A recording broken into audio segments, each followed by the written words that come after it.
Well, the Octagon is headed down under tomorrow in Sydney, Australia for UFC 293. Your main event, Israel Adesanya taking on Sean Strickland.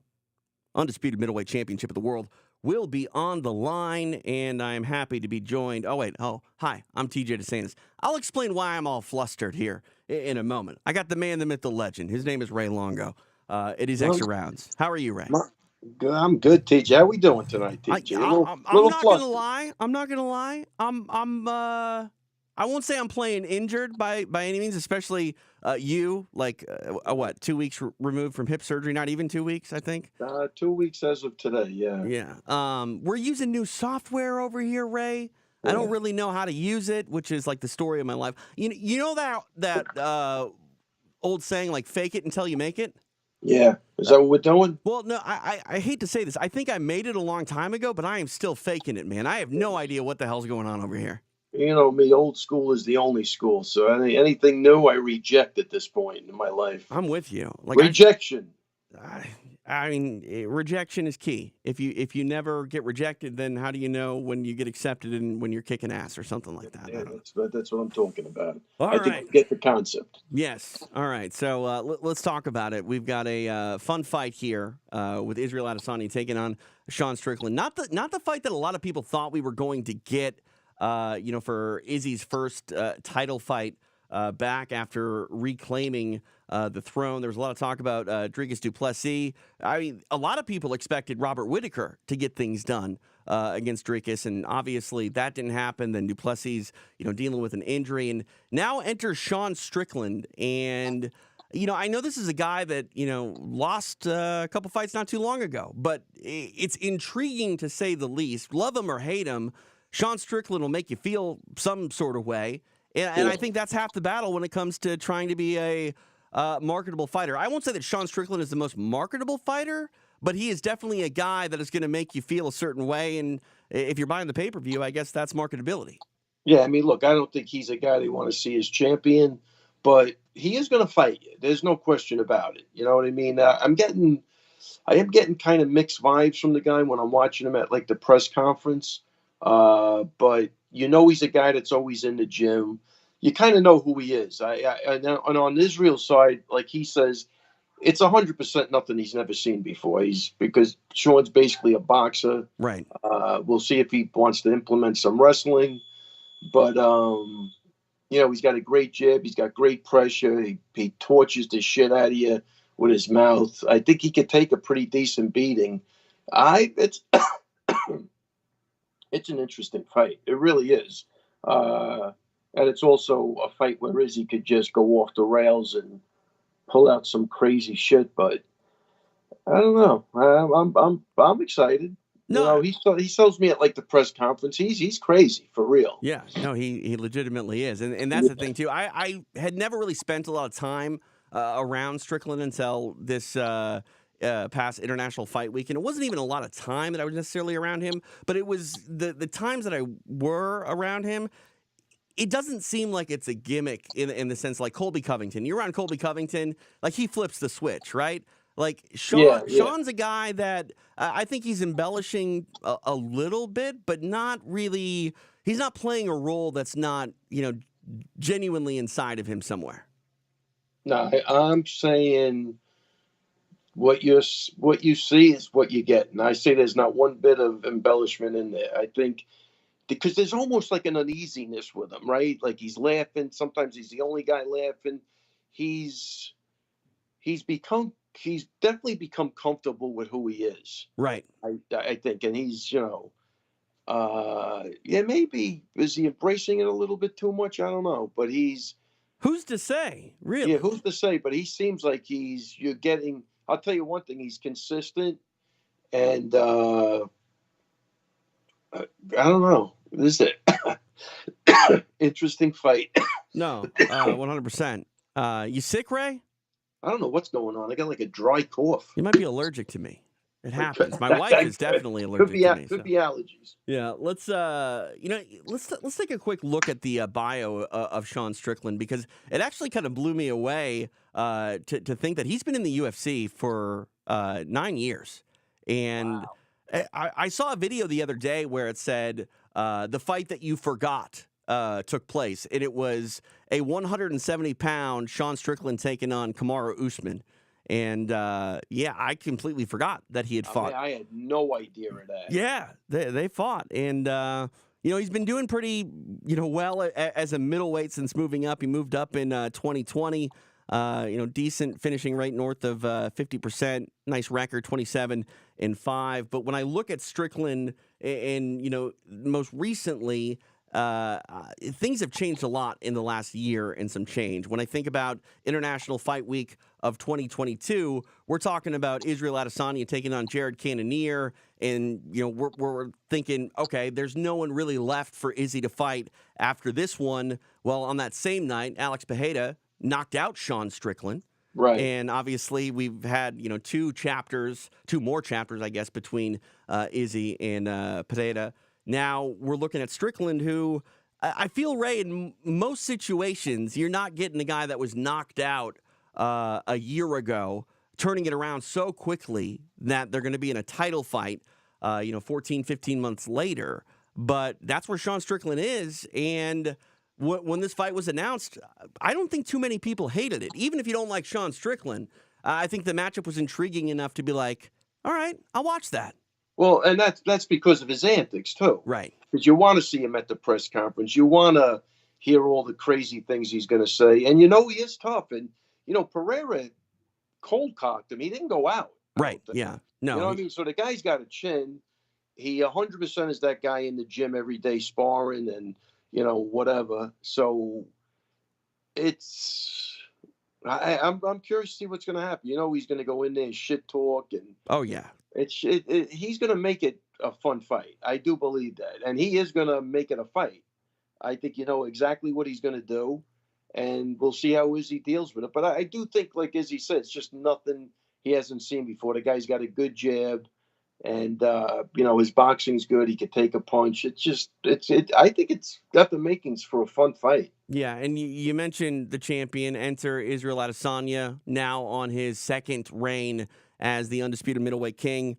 First title defense, and I mean he's another guy where you look back at that International Fight Week, and he lost to Pereira and then had to come back and get his belt back. And Ray, we've talked about this time and time again on this program about champions are obviously made on the come up, but the legacies are defined in how they handle themselves and conduct themselves after winning the belt. And more impressively, I think when they lose the belt, we sort of see what they're not necessarily what they're made of, because I don't think a guy that's had a long-standing run atop a division, when they lose their belt, maybe they're already just mentally on the decline. That was not the case with Israel Adesanya. And there's that saying that I think Teddy Atlas was throwing around that you become the champion. He was referring to Leon Edwards. You become the champion, you become 20% better.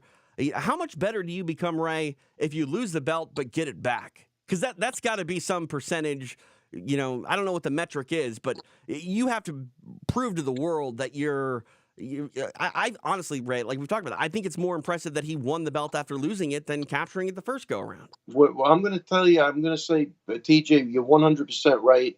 I think what he did in that second fight, to me, was absolutely fascinating. And why it was fascinating is that here's a guy that beat him 3 times and whatever, psychologically you're going in with that, but they do always define boxing greatness by the guys that come back and win after they lose. So I think Izzy is at that point, and the guy he did it against, I think, makes it super impressive to me. The way he handled that, the way he rope-a-doped him on the cage, you're rope-a-doping with a guy that's got bricks in his hands. Right. I mean, Ray, while you clear your throat, maybe I'm going to tell you straight up. In Miami, I thought it was over. I thought Pereira was, sending Adesanya off to the pasture. 100%. And that's what was impressive about it. Now, let me ask you this: on the outside looking in, you identify things much better than me. I'm just an average fan in a lot of ways. But when you look at the way that Pereira had Izzy hurt up against the fence, I mean, was I just buying it too much? Did I really believe that he was hurt when he wasn't? Because you say rope-a-dope. Yeah, he came back and he, fired the shots back that got the knockout. But still, I'm not convinced that Adesanya wasn't, on the brink of getting knocked out again. I listen. Outside looking in, I thought it was over again, and I think so did Paer, and that's why he got in trouble. He overextended himself a little bit, and that that thing was just beautiful, man. I don't know what else to say, but outside looking in, I'm agreeing with you. I thought the fight was over, and that thing seemed to come out of nowhere. But when you go back and watch it in slow motion, he set that up, and that's what makes it really, really special to me. That was a really, I think that's going to be his defining moment moving forward, that without whole a night, doubt. too, the way he got on the mic with Joe Rogan. And let me interrupt you 1 second. Yeah. 3 months later, which I'm always wrong. I always think it's too soon. Right.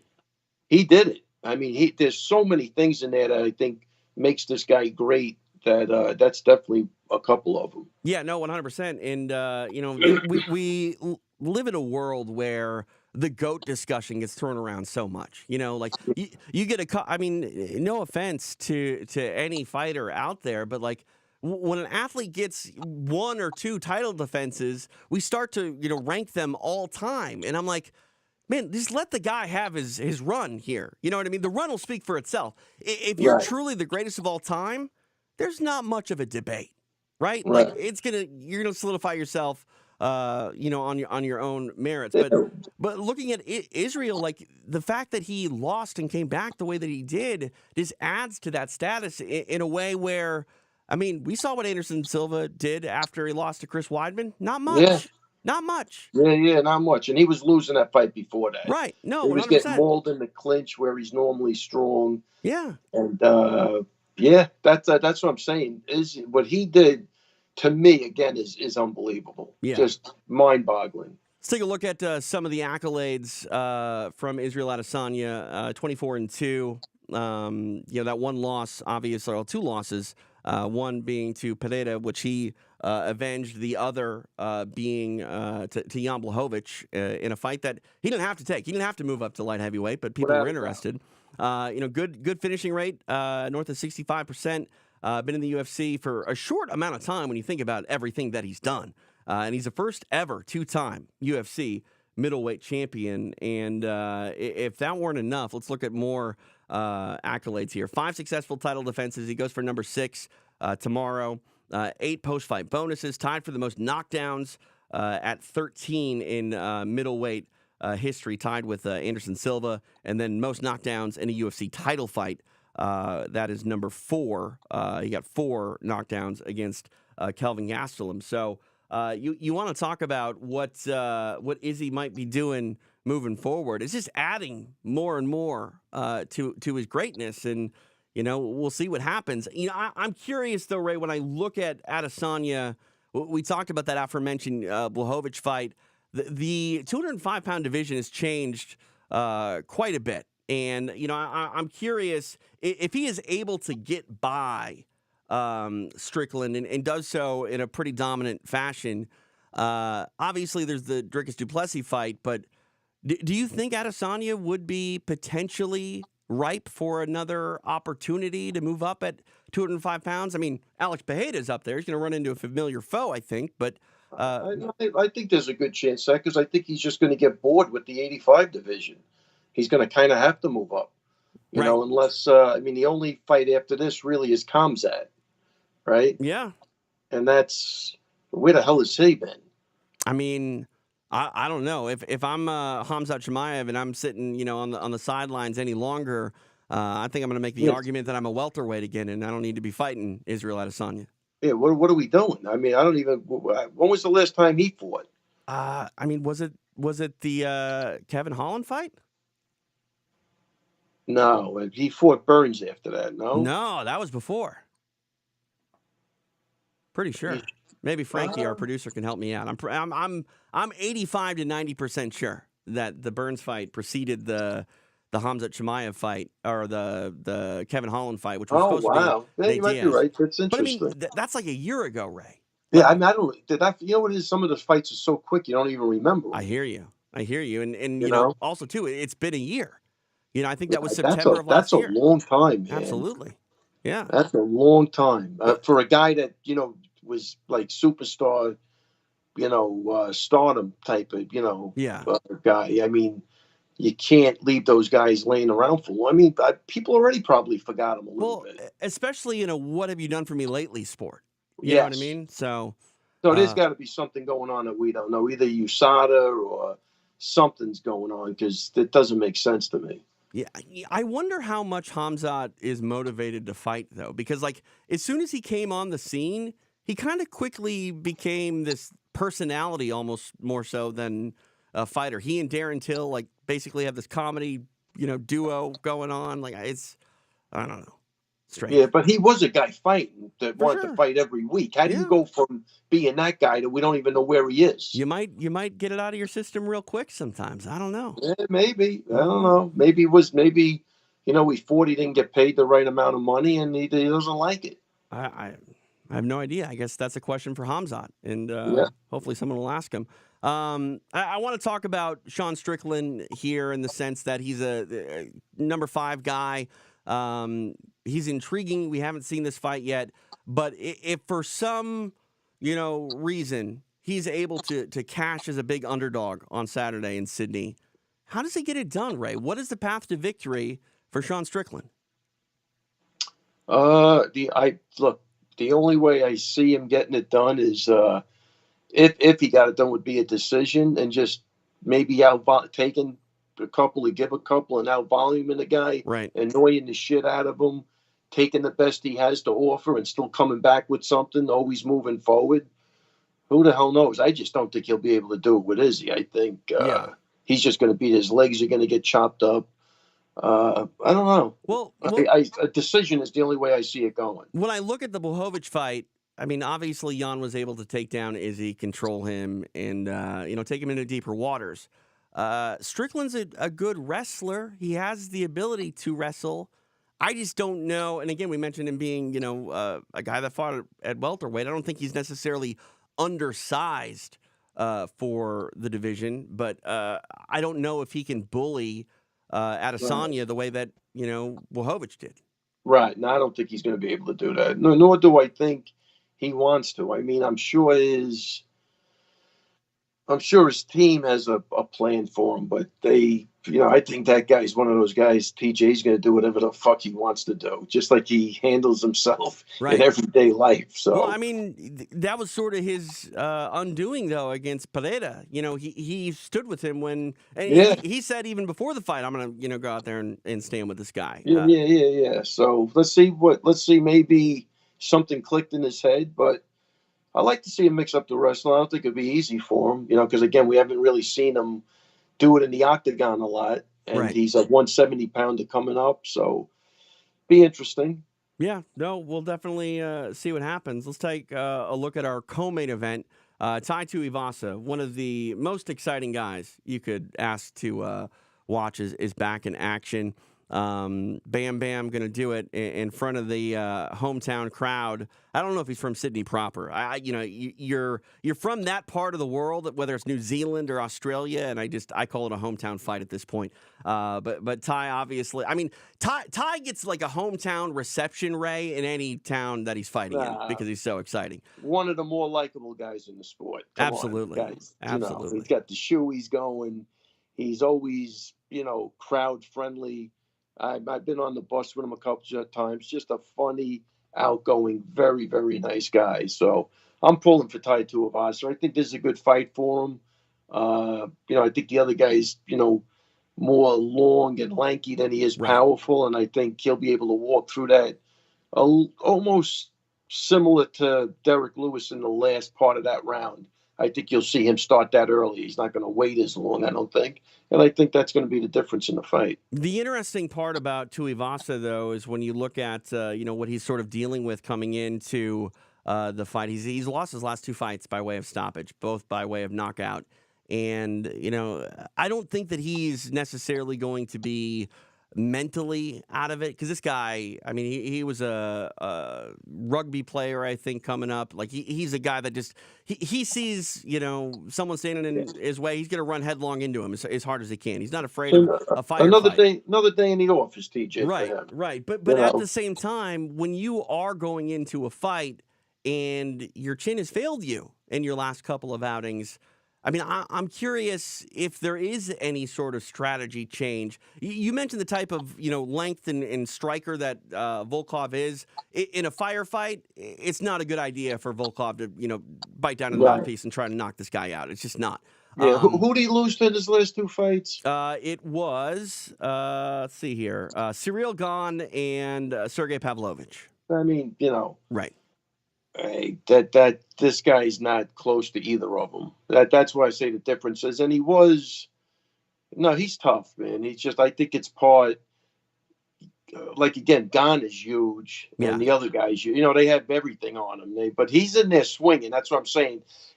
I don't think the other guy's going to get the respect that those 2 guys can get, and I think that should be the difference in the fight. But Volkov's no joke either. But I think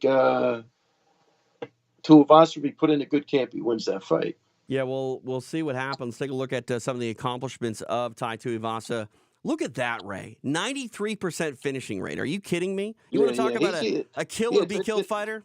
Yeah, TJ, it's the firstest with the mostest is the bestest, I always say, right? Absolutely. Somebody's going down. Yeah.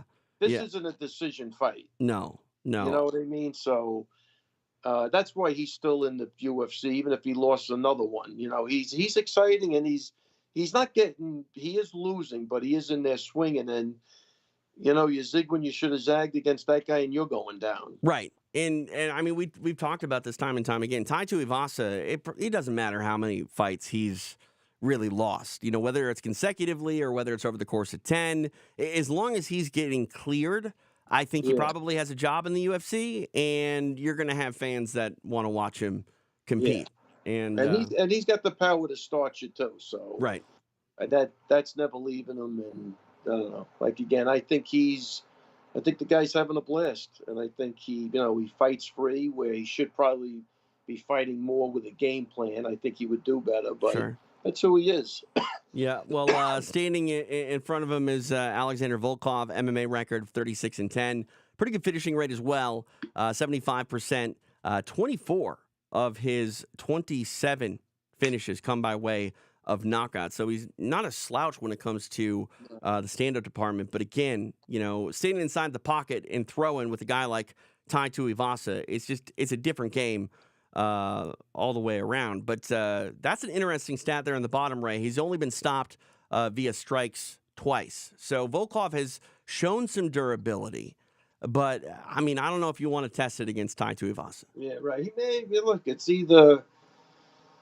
I think he either wins a 3-round decision or he gets knocked out. Yeah? I mean... I think so, yeah. And I have a hard time... He could probably stay away from him if he game planned it for 3 rounds. Right, sure. That's going to be... He's going to be a very unpopular fighter if he keeps his distance against Tai in Sydney. We'll see if the crowd drags him in.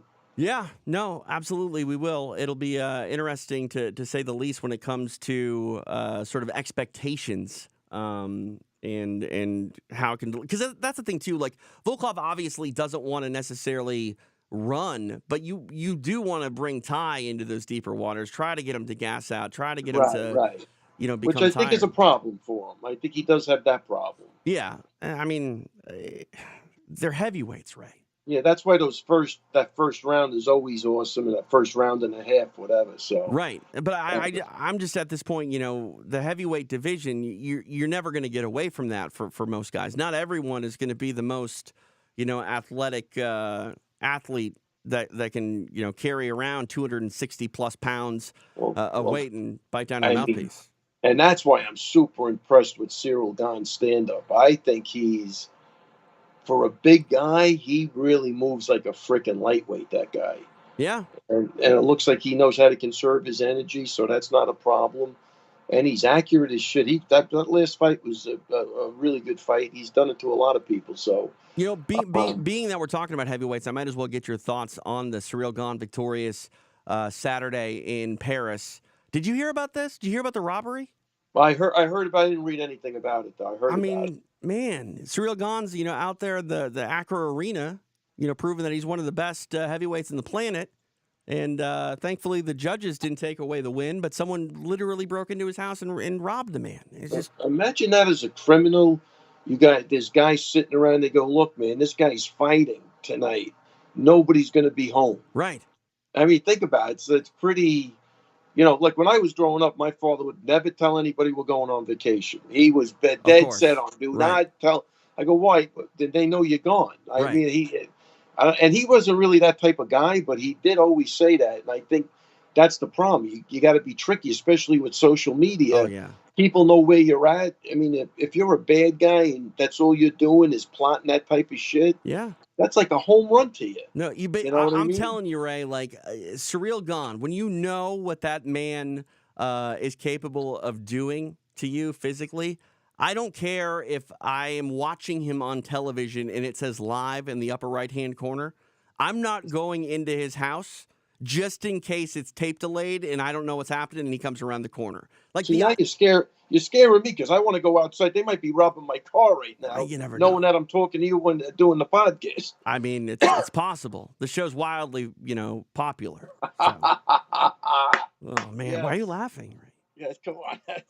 Hey, listen, it's popular to me. That's all. I mean, I watch it every time we do it. 100%. Yeah. There you go. I want to talk to you about this. We've got 8 athletes competing down in Sydney that are at or are near where they call home. And you've talked about cornering Matt up in Montreal against Georges St. Pierre, and that's a bit different. I mean, we're talking about not only was GSP a likable mainstream figure in mixed martial arts, but I mean he's the greatest mixed martial artist Canada has ever produced, and likely will remain that for a long time. But that said, we always talk about the jitters that an athlete might face, making a walk to the octagon, especially for the first time. But fighting in front of hostile territory, that's definitely got to be something that is difficult. But I want you to talk about coaching in hostile territory, because you're not out there fighting. I understand that, but the nerves and stress, that still has to play a factor on someone like yourself in the corner. Yeah, I mean, look, TJ, even in the dressing room, they would start stomping their feet. The whole building was moving. I mean, they had to take us underneath the stadium to get us there safely. Like there was 900 riot control police there. So they're maneuvering us all around. Sarah was getting death threats. So we had to put him in a hotel where nobody knew who he was. Nobody was allowed to see him. Right? So, yeah, no, it affects you, man. It definitely affects you. And Matt just said it the other day. He could not hear a single word I was saying to him. That's not when he was in the octagon. That was when I was in the cage with him. Really? That's how bad it was. Like could in front of him. Like literally. Right in front of wow. him. Couldn't hear a thing. DJ, the most surreal atmosphere I was ever in my life. There was 23,000 fucking lunatics trying to kill you. Like even walking into the thing, they were jumping over the rafters, just trying to punch at Matt. They were trying to hit him.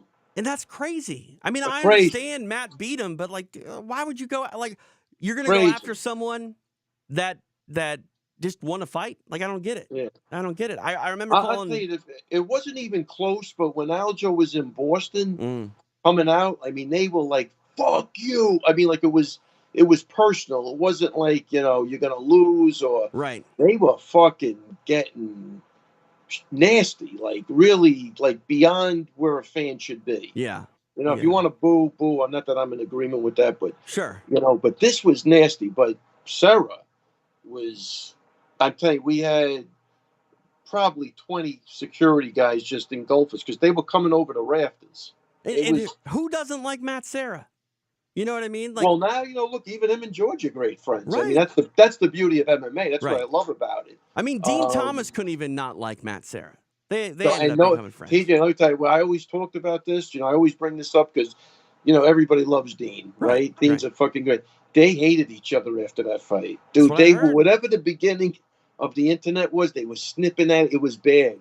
And then the next thing you know, Matt would do anything for that guy. I think he maybe even congratulate him on his wedding after one of the fights.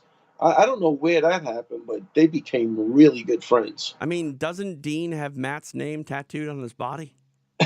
He might. I I think he think he does. said that the other day. Yeah. I mean, it's just what a world. What a world we live in where you get mad at someone for winning a fight. I remember I called a fight. Do you remember the fighter named Eddie Yagin? He fought in the UFC for a little while. I called a fight where he was fighting, a hometown favorite out in the Central Valley of California, and Eddie was a big underdog, and he ended up like guillotining this guy real quick, and gets his hand raised, and one of the other guy's like cousin decided that it was BS that his cousin lost, so he's scaling the fence, trying to get inside the cage to beat up Eddie Yagin, and it's like, dude, your cousin's like a great fighter and just got choked out by Eddie Yagin. I don't know what you're gonna do. You're drunk. Go home. Yeah, you got to remember that the fight with Dean and Matt, they announced Matt the winner.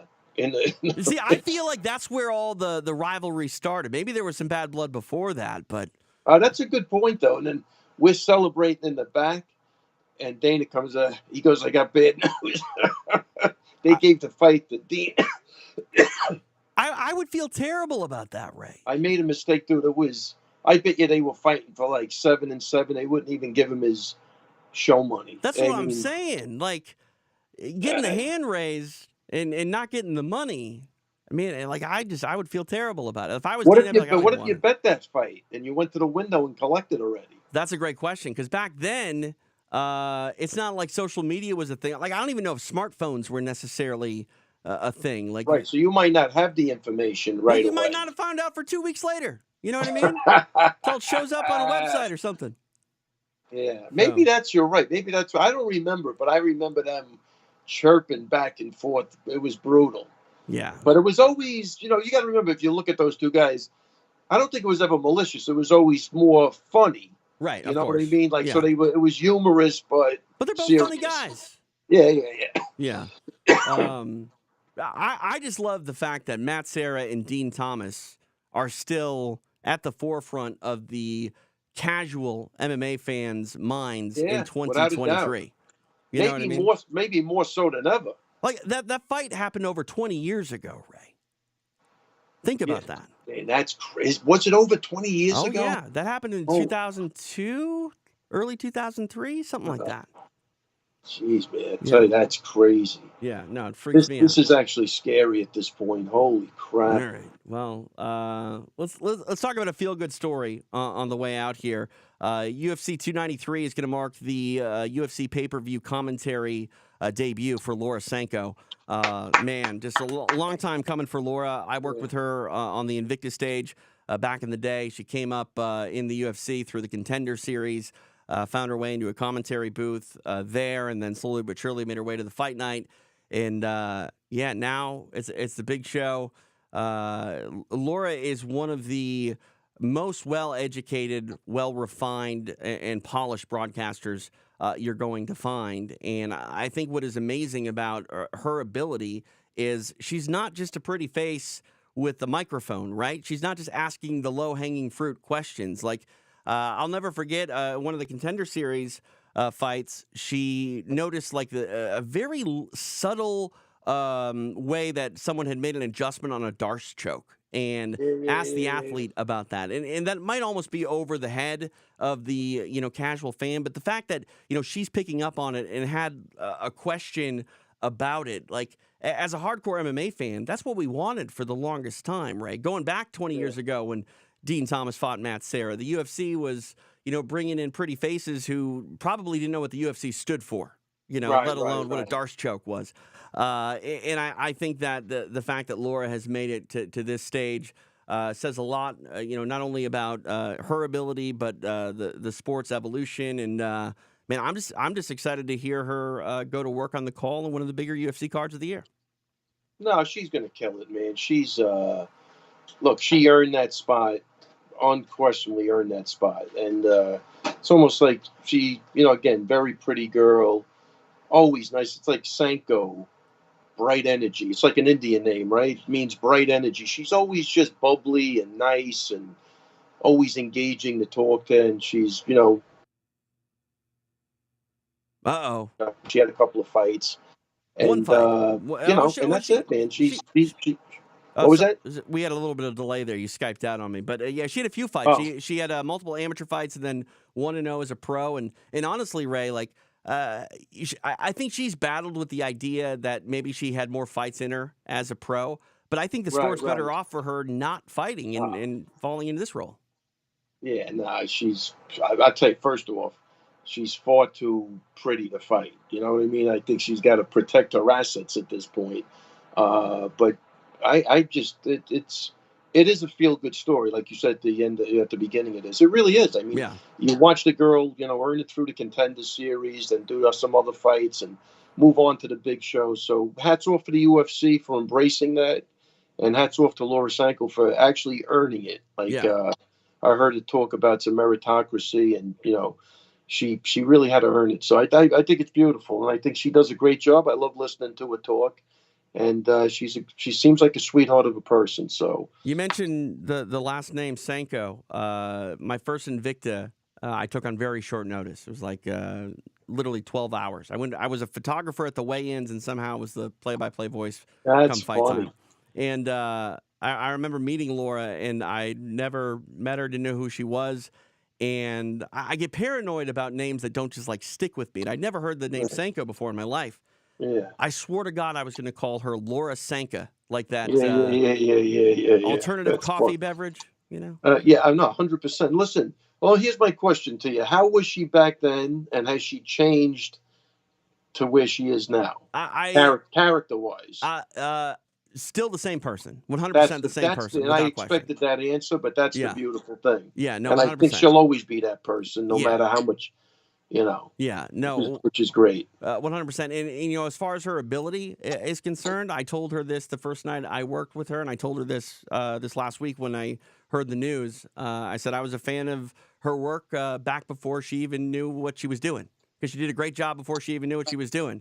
And now that she knows what she's doing, it's even better. And yeah, it's great stuff to see her. Yeah. Making things. She's going to put the time in and review Oh, everything and have 100%. notes. I don't know if she'll be at John Anik level of note taking, but I don't know how this guy does it every week. You ever see his notes laid Oh, out dude. across the table? I don't know how he reads them, Ray, because there Yeah, is so much information on an index card. I really Like I I don't. think, yeah, I'm I not wish organized enough for I that. want to start doing that for like the podcast, coming on with like 8 pages of notes. Yeah, but the problem is you don't know how to read, Ray. I'm kidding. You know how to read. No, reading I'm good at. Writing is where I But suck that's the at. problem. You can't read your writing. Yeah, I can't read my writing Yeah. exactly. No, and that's the thing too. Like I call a lot of fights, over the years, and every single time I get done with notes, this is where Anik really excels. Every time I get done calling a fighter's fight, I just throw all my notes away. Like Anik's got like a file cabinet of fighter Yeah. notes that he can go back and pull from. No, How long has he been doing it now? He's been in the UFC, I think, over a decade now. So by far the most professional guy there is in that position or in right, any of those seats. yeah. By far the most I professional guy. mean, And I think Laura's going to really benefit from that. yeah, for sure. You I mean, know? this isn't the last time we're going to see Laura, I think, in a pay-per-view chair. I know, Rogan doesn't go internationally, so that leaves a spot open. But I think you're going to be hard-pressed to find people going, oh, I don't want to see Laura Sanko do a pay-per-view again. I think people are going to love it. And 100%. yeah. And who is it? It's Anik, Sanko. And I think Felder. Oh, wow, not DC. I think Felder. It might be wrong, but I thought I saw something where it said Felder. Oh, wow. So, Well, so they're both getting a big crack. yeah, I don't know 100% on that. Don't mark my words, but we'll figure it out. Some other notes. While Laura Sanko's making her UFC pay-per-view debut, Ray Longo, I get to make my Cage Warriors debut tomorrow in San Wow. Diego. Yeah, I'm very excited. You're booking. Congrats. Yeah. I mean, it's not nearly as awesome as Laura's news, but I feel pretty special. You're going right up there. It all starts with a dream. That's it. Right. Yeah. But you know You're what? almost there. I mean, nightmares can be dreams too, Ray. No, I'm just saying, you're going to do it the right way. You're earning it too. I hope We got to so. get you there. I don't look good as good on camera as Well, Laura, but that I'm not going to lie about. I try. I try. But yeah, no, that's going down tomorrow. Wilson Hayes on the card. You can watch it live Oh wow, on nice. UFC Fight Pass. So He's still fighting. yeah, Unbelievable. yeah, he's on a little bit of a win streak, I believe, too. Fighting Right. in the UFC was up at or down at flyweight. Now fighting at bantamweight, and only hardcores know this, but Wilson Hayes, the former Elite XC featherweight champion. Wow. Well, yeah, he was good, babe. I used to like watching Wilson Hayes fight. Yeah, absolutely. I think he actually fought Sasaki too. Really? Yeah, he beat him. You know who's coming back? You know who's fighting in 2 weeks? Mizuki. Really? I mean, Yeah. where's she been? She's been rehabbing her knee. Then she had visa problems, I think, in Japan. But I sent Pumi. I didn't send her, but Pumi went out to Vegas for the last couple of weeks. She's fighting Hannah Goldie, which should be a good fight. So yeah, she hasn't fought in over 2 years. So we'll see what happens. Well, I was talking about my first Invicta a moment ago. Mizuki was on that card, and she had the best fight of the night, and it was very close. If it was a 5-round fight, I think Mizuki would have won, but the woman standing in front of her was pretty good. It was Alexa Grasso. Isn't that crazy? Yeah. Yeah. So Mizuki's got a good experience. The injury was horrendous. I remember years ago with the doctor saying her knees they're destroyed. So I hope that surgery went well, and I hope she's doing good. I lost touch with her, but I always liked Mizuki. Was always fun to have in the gym, and super talented hands, and she couldn't kick back then, but good grappling, and man, she was fast, man. Oh yeah. She was fast. Not afraid to mix it up, and that was the thing that was so crazy about that fight with Grasso that I called. I think Mizuki was 19, and Alexa was maybe 20. Wow. So crazy. All right, Ray. Are you free tomorrow? I know it's a late one. No, I'm good. I'm good to go. I guess it's Saturday. It's Thursday today. Oh, yeah. I'll do it. I mean, I have a trouble finding the right position to sit. That's why I'm a little weird right now. But hopefully by Saturday I'll be good. I'm good to go. Whatever you need, buddy, I'm here for you. You were a little weird long before you had hip surgery. Yeah, that's a good point too. But how are you feeling though? Honestly, you good? I think I'm good. Mentally, I'm good. It's just TJ. I was going 150 miles an hour. Well, especially the down few to weeks 0 leading up to the surgery, man. That's almost like this podcast is saving me. Because I'm looking at the freaking walls at this point, Wow. I still can't do. I mean, I could get around. I could probably go to the gym, right? But I have to walk with a cane. I'm trying to play it safe, so when I go back, I'm good to go forever, So your wife is probably just asking you every 10 minutes. Are you feeling better? Can you leave the house? Yeah. Plus, I had my kids came in from the city, so I had three women waiting on me, hand and foot, which. Well, there you go. It worked out good. So it's I tell you that you really know the importance of family when you get sick. Right. Trust me, because absolutely. I don't know how I would have did this by myself. Yeah, I'm happy you're doing well, and we'll chat coming up here on Saturday following these fights. Let's do it. All right. Thank you, Ray. All right, TJ. I'll see you. Call me tomorrow night. All right. Sounds good. Oh, wait, well, you're working tomorrow night? I'm working tomorrow night, but just give me a call Saturday. No, I'm going to call you tomorrow night and let you know that you need to tune into Fight Pass so you can watch Cage Warriors. Like that, definitely do it, and I will tune in because I need something to watch. So 100% do that. Awesome, Ray. Appreciate it, sir. My man. I'll talk to you tomorrow. Yes, sir. Take it easy, buddy. See you, Ray. Bye. There he is, Ray Longo, kind enough to join us here on Extra Rounds. Getting ready for the big UFC 293 card. Again, it is going down Saturday in Sydney at Kudos Arena. Bruce Buffer obviously going to be on the octagon announcing duties, and he left last night. But before he skedaddled out of town, we recorded a new episode of It's Time. We're going to be airing that immediately following the conclusion of this broadcast on all the Extra Round platforms, Facebook, YouTube, etc. Before we get out of here, though, still something yet to do. Going to take a look at these odds, courtesy of DraftKings Sportsbook. Get you all the perspective you need when it comes to who is expected to do what and how and in what fashion.